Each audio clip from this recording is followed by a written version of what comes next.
Hadirin jamaah pengajian tafsir tematik yang dimuliakan oleh Allah, pada kesempatan kali ini kita akan mengangkat tema yaitu hujan di dalam Al-Quran. Sebelumnya perlu saya sampaikan bahwa ini menunjukkan betapa Al-Quran sebagai kitab suci itu membahas hal-hal yang barangkali menurut kita itu tidak penting, barangkali menurut kita itu adalah hal yang biasa-biasa saja. Tapi meskipun demikian, Al-Quran membahasnya, Al-Quran menjabarkannya, dan penjabaran dari Al-Quran kalau nanti kita lihat itu tidak hanya sekedar sebagaimana penjabarannya ilmuwan, tidak hanya sekedar sebagaimana penjabaran dari para mubalik misalnya. Ada sisi-sisi lain yang merupakan keistimewaan dari Al-Quran ketika membahas suatu tema tertentu. Terkait dengan hujan, barangkali untuk kita, yaitu warga negara Indonesia atau negara-negara yang ada di bentangan Khatulistiwa, sering kita mendapatkan hujan, bahkan di beberapa tempat baik di dalam negeri maupun luar negeri, hujan tidak hanya sekedar hujan, tapi hujan sudah berubah menjadi bencana, yaitu bencana banjir. Baik hadirin yang dimuliakan oleh Allah, kita akan melihat bagaimana detailnya Al-Quran, bagaimana komprehensifnya Al-Quran di dalam membahas suatu tema. Yang pertama adalah lafaz-lafaz di dalam Al-Quran yang mempunyai arti hujan. Barangkali selama ini kita hanya tahu bahwa bahasa Arabnya hujan adalah matorun. Matorun hujan. Tapi kalau al-mator itu adalah bandara. Beda. Kalau matorun dari mim, to, dan ro itu artinya adalah hujan. Kalau mator itu aslinya adalah dari toro yatiru, yang artinya adalah terbang. Nah, tempat terbang disebut dengan mator. Nah, ini beda. Tapi Al-Quran menyebutkan ada beberapa lafaz yang mempunyai arti hujan atau yang digunakan oleh Al-Quran untuk makna hujan. Itu ada berapa? Yang pertama adalah mator itu sendiri, yang kedua adalah ghoith, yang ketiga adalah soib, qasoyib, yang keempat adalah wabil, yang kelima adalah at-tol, yang keenam as-sama, yang ketujuh al-ma, yang kedelapan al-wadaq, yang kesembilan ar-raja'. 9 kata, 9 lafaz yang semuanya itu mempunyai arti hujan. Sampai di sini kita bisa melihat bagaimana Al-Quran dengan detail membahasakan atau mengekspresikan tentang kejadian alam yang menurut kita adalah biasa-biasa saja. Mungkin sebagai gambaran ya, kita orang Indonesia itu suka membedakan antara beras, gabah, kemudian menir, kemudian mawut dan sebagainya.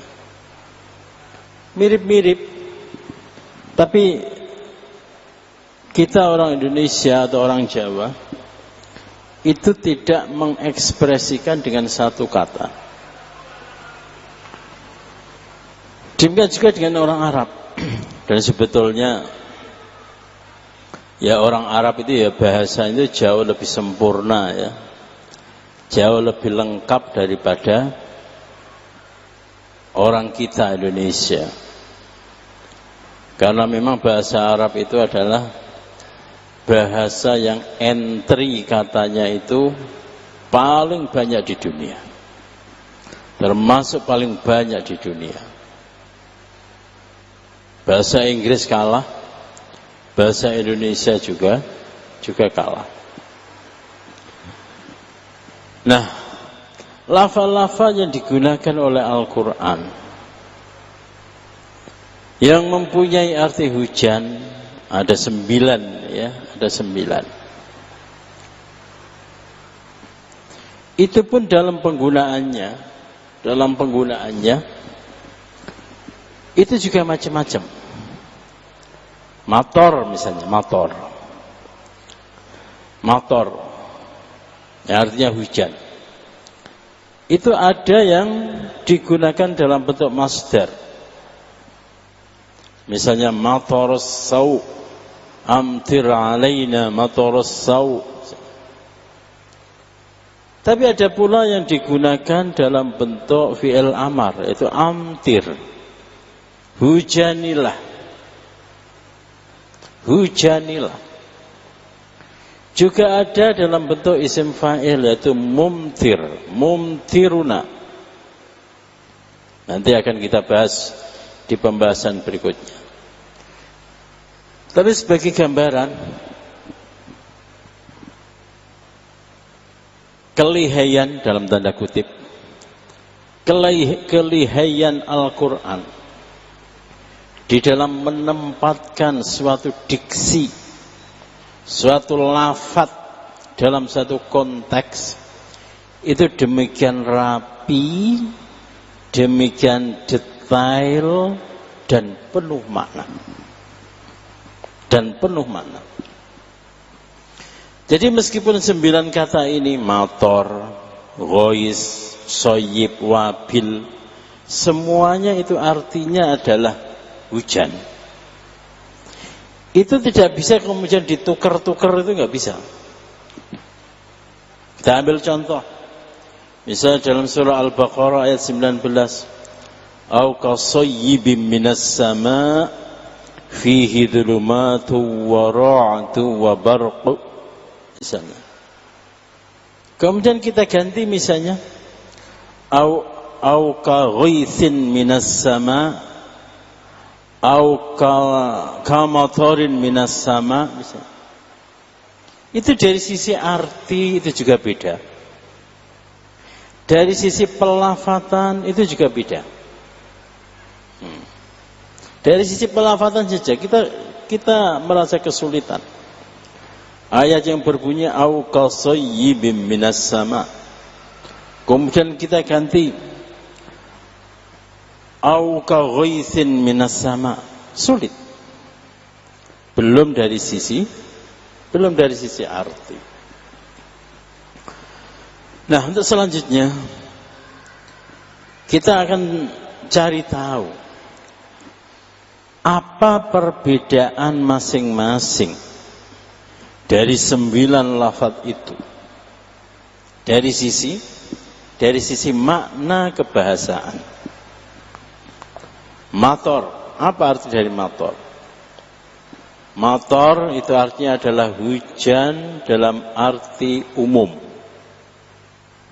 Entah itu hujan lebat, entah itu hujan yang sangat deras, atau hujan yang sedang-sedang saja. Secara umum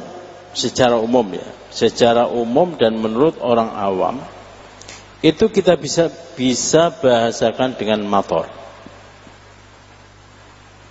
Bisa kita bahasakan dengan mator.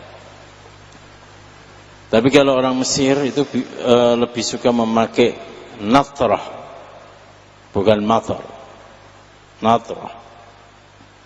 Kenapa demikian? Ya nanti di dalam pembahasan berikutnya akan kita ketahui. Sebab terkadang yang namanya mator itu diasosiasikan sebagai hujan yang membawa bencana. Hujan yang membawa bencana. Dan memang orang dalam menggunakan bahasa itu ya terkadang makna-makna eufemistik, makna-makna yang sensitif itu benar-benar diperhatikan. Misalnya wong wedok zaman sekarang dia lebih suka disebut sebagai perempuan, tidak suka disebut sebagai wanita. Wanititoto. Tapi kemudian perkembangan berikutnya wanita adalah waninoto.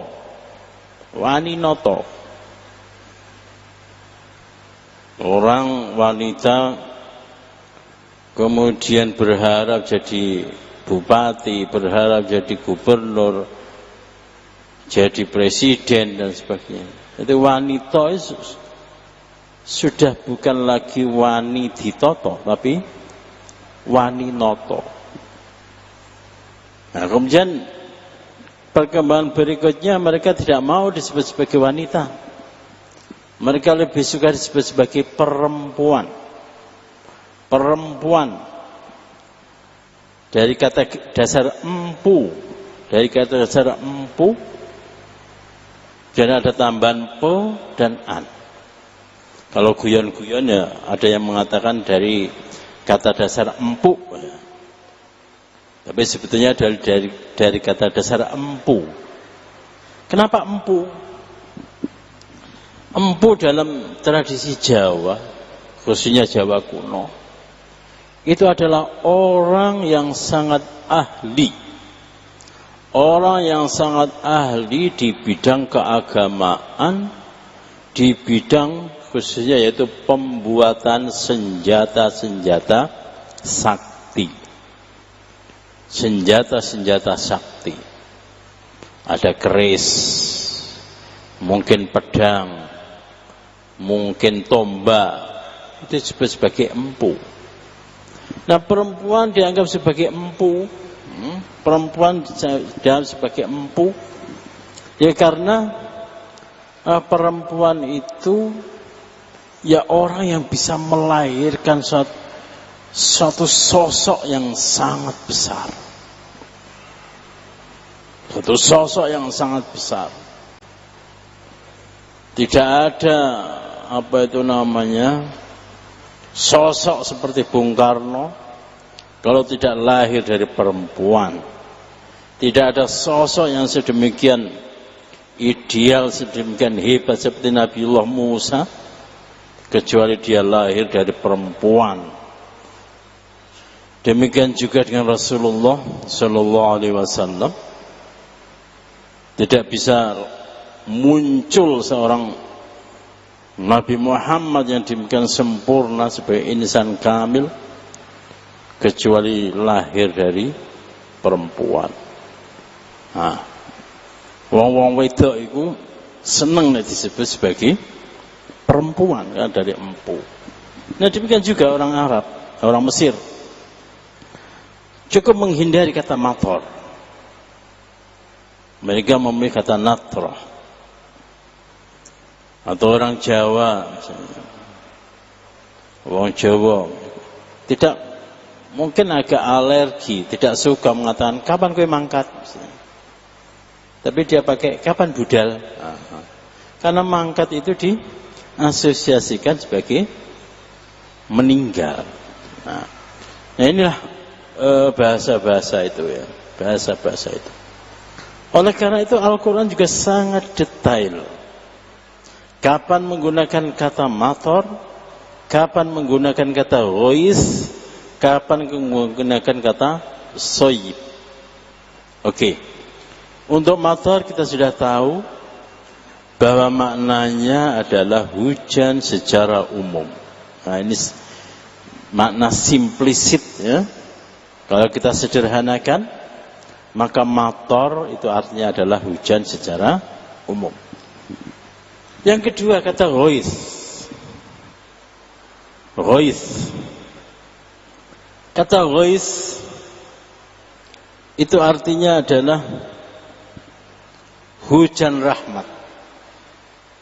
Hujan yang ditunggu-tunggu. Hujan rahmat, hujan yang ditunggu-tunggu. Itu Al-Quran menggunakan yaitu kata ghois. Misalnya wa huwallazi yunazzilul ghaitsa min ba'di ma qanatu wa yanshuru rahmatah wa huwal waliyul hamid. Dan dialah Allah yang menurunkan ghais. Allah tidak mengatakan, tidak berfirman yang menurunkan mator, tidak, tapi menurunkan ghais. Karena apa? Karena hujan yang diturunkan oleh Allah Subhanahu wa taala di sini adalah dalam konteks hujan rahmat. Dalam konteks di mana orang-orang sudah sedemikian putus asa dengan turunnya hujan, putus asa dengan turunnya hujan, kemudian Allah menurunkan hujan. Kemudian Allah menurunkan hujan. Maka untuk mengekspresikan atau membahasakan, Allah menggunakan kata ghais. Wa huwallazi yunazzilul ghaitsa. Tidak wa huwallazi yunazzilul matar, tidak. Tidak pula wa huwallazi yunazzilus sayyiba, tidak. Tapi yunazzilul ghaitsa. Dan kalau kita bahas panjang lebar, kenapa pakai yunazzilu? Ini juga menarik. Yunazzilu artinya adalah turun, tapi berangsur-angsur, tidak regedek. Menunjukkan apa? Menunjukkan bahwa di sana itu ada proses. Di sana itu ada proses. Bahwa hujan rahmat pun itu di sana diturunkan oleh Allah Subhanahu wa taala yang melalui proses. Entah itu dengan surat istisqa, entah itu dengan melaksanakan istighosah, entah itu dengan berdoa bersama, entah itu dengan menanam pohon-pohonan, entah itu dengan di dalam termasuk adab dari sholat istisqa. Apa itu? Termasuk adab dari sholat istisqa adalah kita harus banyak-banyak istighfar, banyak-banyak sedekah. Semuanya ada proses. Jadi kita keluar ke lapangan untuk sholat istisqa. Pada saat itu kita juga disuruh untuk berbagi sedekah kepada fakir miskin dan sebagainya. Ini di sana ada proses. Di sana ada proses. Dengan kata lain, Allah menurunkan hujan rahmat itu juga setelah adanya proses-proses yang dilalui oleh manusia supaya mendapatkan hujan rahmat. Di samping juga kita bisa tahu yang namanya hujan itu juga ada proses. Prosesnya apa? Ya konon itu ya dari air laut, kemudian kena uap naik ke atas menjadi awan, awan hujan menebal, kemudian turunlah hujan. Nah, itu kalau kita mau panjang-panjangan ya nanti akan kita bahas. Selanjutnya itu kata soyib, atau kasoyibim minas sama fihi dhulumat. Soyib itu secara makna itu artinya adalah hujan yang lebat dari awan tebal disertai petir dan guntur. Soyib, soyib. Makanya di dalam doa Allahumma sayyiban, Allahumma sayyiban rahmah. Ya Allah, jadikanlah hujan deras yang disertai guntur, yang disertai dengan petir ini menjadi rahmat ya Allah, bukan menjadi bencana. Dengan kata lain adalah, ya Allah, soyib ini engkau jadikan sebagai ghois ya Allah, bukan sebagai soyib yang menghancurkan kami ya Allah. Allahumma soyiban, ya Allah, jadikanlah ini sebagai hujan deras yang memberkahi kami ya Allah, hujan deras yang memberi manfaat dan rahmat kepada kami ya Allah. Ya orang-orang soleh dahulu ya, orang-orang soleh dahulu kalau melihat hujan itu ya hawanya takut gitu ya, hawanya takut. Rasulullah sendiri mengajarkan kepada kita, Rasulullah sendiri mengajarkan kepada kita bahwa fenomena alam itu tidak boleh dianggap sebagai sesuatu yang biasa-biasa saja. Tidak boleh dianggap sebagai sesuatu yang biasa-biasa saja. Karena apa? Hujan turun itu ya ada hitung-hitungannya. Hujan turun ada hitung-hitungannya. 1000 tempat melakukan sholat istisqa. 1000 tempat sudah menanam jutaan pohon. Itu tidak otomatis kemudian 1000 tempat itu pun turun hujan. Tidak otomatis turun hujan. Dan ketika hujan turun pun itu tidak otomatis kemudian hujan itu akan membawa berkah. Ukurannya tidak kemudian hujan yang sedang-sedang saja kemudian dianggap sebagai berkah. Kita tahu ya di Jember itu, di Jember terjadi hujan banjir yang sangat besar. Itu kesaksian warganya. Itu menganggap bahwa hujan itu biasa. Turunnya ya tidak terlalu deras, sama dengan yang kemarin-kemarin. Dan ketika terjadi banjir, itu ya hujan sudah mereda. Hujan sudah mereda. Tidak pas terus-terusnya kemudian banjir, tidak. Jadi tidak semua kejadian alam itu kemudian sudah bisa kita rumuskan, bisa kita formulakan, sudah bisa kita jadikan sebagai kaidah. Kalau begini maka begini. Kalau hujan panasnya sekian derajat maka hujannya adalah sekian kubik. Kalau tumbuh-tumbuhannya itu sekian juta pohon maka hujannya akan sekian kubik misalnya. Itu hanya pendekatan.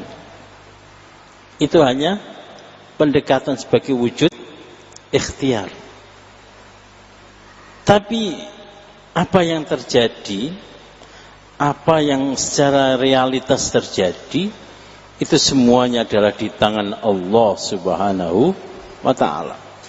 Apakah hujan yang diturunkan kepada kita itu masuk kategori soyib, ataukah masuk dalam kategori ghois, atau masuk dalam kategori mator? Nah, ini untungnya kalau kita itu belajar tafsir. Kalau kita orang Jawa semuanya ngobrol ya hujan, mau bentuk apa ya hujan, udan. Kita tidak membedakan. Hujan yang membawa bencana kita namakan misalnya apa itu jenis hujan atau hujun misalnya, ya tidak. Kita semuanya kita anggap sebagai hujan. Nah ini. Tapi karena kita belajar Al-Quran, kita harus detail memahami bahwa tidak semua hujan yang turun itu adalah mator. Tidak semua hujan yang turun adalah ghois.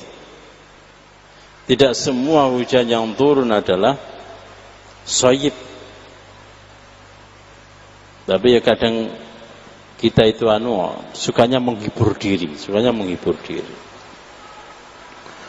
Ada hujan misalnya. Sebagian orang takut gini. Kemudian ada orang yang mengatakan, udahlah hujan itu kan rahmat dari Tuhan. Kenapa ditolak-tolak, kenapa digini-gini, udah biarkan. Ya tidak semudah itu. Jadi antara muhasabah introspeksi kepada diri kita sendiri dengan ar-roja, yaitu berhusnudzon kepada Allah Subhanahu wa ta'ala, itu harus imbang. Itu harus imbang. Karena apa? Ya Allah menurunkan hujan dan itu menjadi hujan bencana juga sering terjadi. Allah menurunkan hujan dan itu adalah hujan rahmat juga sering terjadi. Allah menurunkan hujan dan itu adalah fenomena alam, itu juga sering terjadi. Jadi penyikapannya itu pun juga harus yang bijak dan detail. Selanjutnya itu wabil. Ini wabil. Wabil beda dengan soyib. Sama-sama hujan deras. Sama-sama hujan deras. Kalau soyib itu adalah keadaan di mana hujan itu turun. Jadi soyib dengan wabil itu sama-sama hujan deras.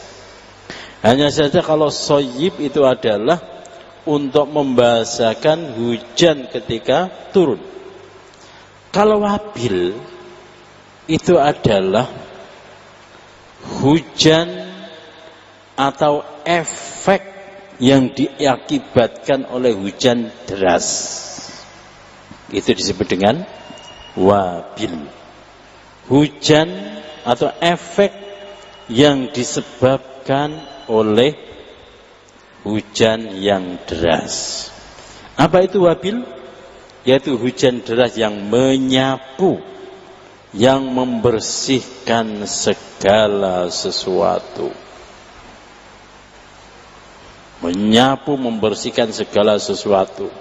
Entah itu lumpur, entah itu batu-batuan, entah itu ini, entah itu ini, entah itu itu.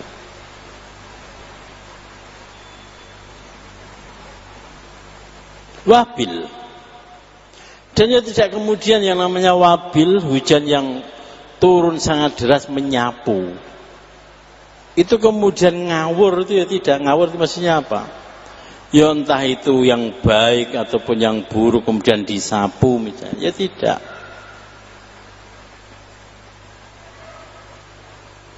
Itu adalah kelakuan kita. Kalau menyapu misalnya, peribahasa orang Jawa, membunuh tikus dengan membakar rumah misalnya. Ya tidak. Allah cermat. Allah cermat. Di Gunung Semeru meletus bul, ya masih ada tersisa rumah yang berdiri dengan kokoh. Konon itu adalah karena sering membaca sholat nariyah. Tsunami yang menyapu semuanya. Ada tanda-tanda kekuasaan Allah, bangunan yang masih kokoh berdiri. Sebagai pelajaran, ketika bala tentara Fir'aun dan bala tentaranya tenggelam di Laut Merah, semuanya hanyut, dimakan ikan. Tersisa Fir'aun, utuh jasadnya. Utuh jasadnya. Jadi ya tidak kemudian seperti kita itu ya, kalau menyapu apa nguresi kabeh mbok coro mbok semut mbok apa iku jenenge cicak apa kuwabe disapu, enggak. Allah yang pilih-pilih untuk tujuan-tujuan tertentu. Dan selanjutnya adalah at-tol. At-tol itu artinya adalah hujan gerimis. Hujan gerimis bagaimana tersebut di dalam surah Al-Baqarah ayat 265. Wa masalul ladzina yunfiquna amwalahum ibtigha'a mardatillah wa tathbitan min anfusihim kamathali jannatin bi rabwatin asabaha wabil fa'atat ukulaha dhi'fain fa in lam yusibha wabilun fatal.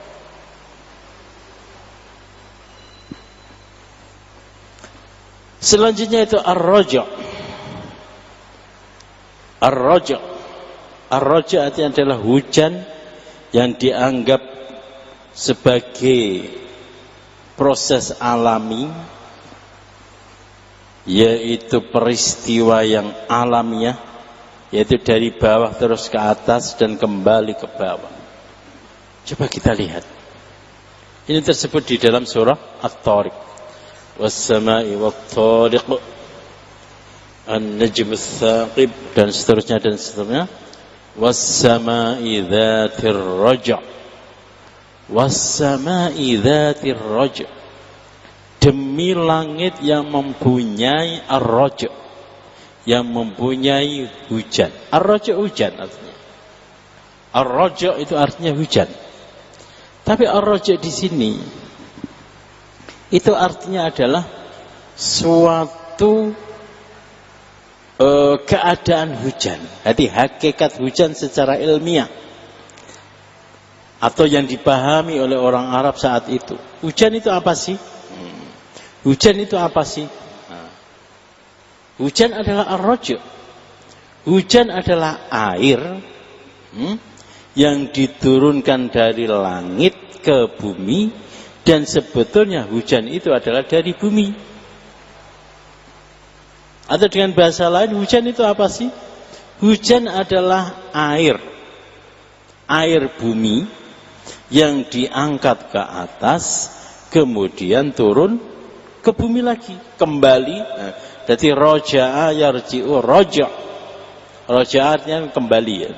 Jadi ar-roja' itu artinya adalah air bumi yang kemudian ke atas, kemudian kembali ke bumi lagi.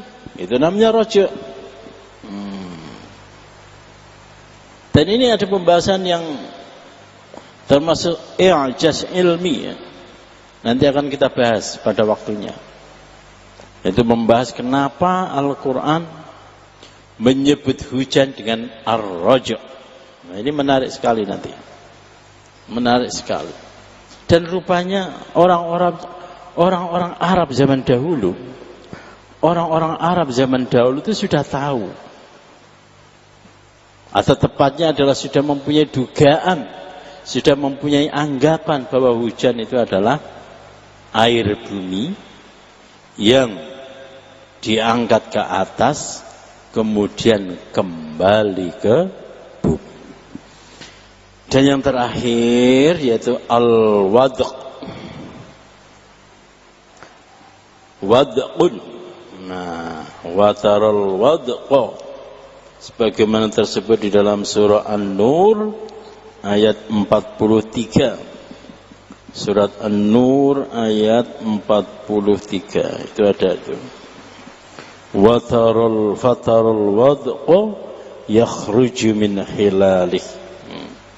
Dan kamu lihat hujan, nah, hujan turun dari sela-sela gunung.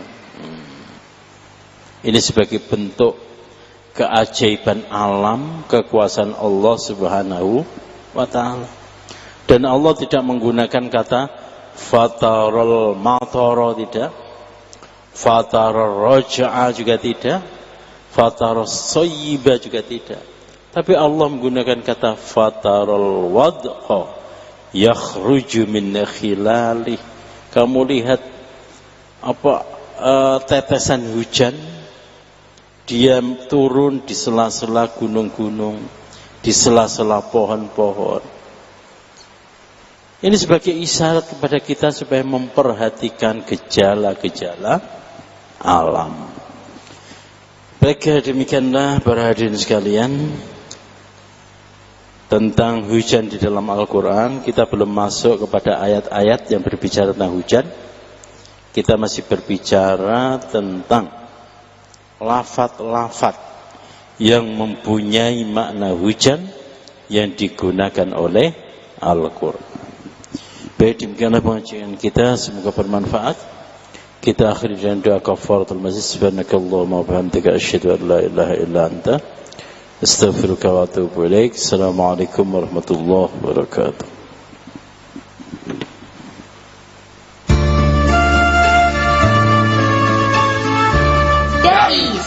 Dais. Terdepan dalam dakwah dan nada.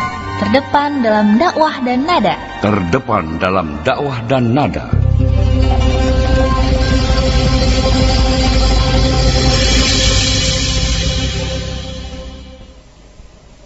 Allahumma sholli ala Muhammad ya Rabbi sholli alaihi wasallim.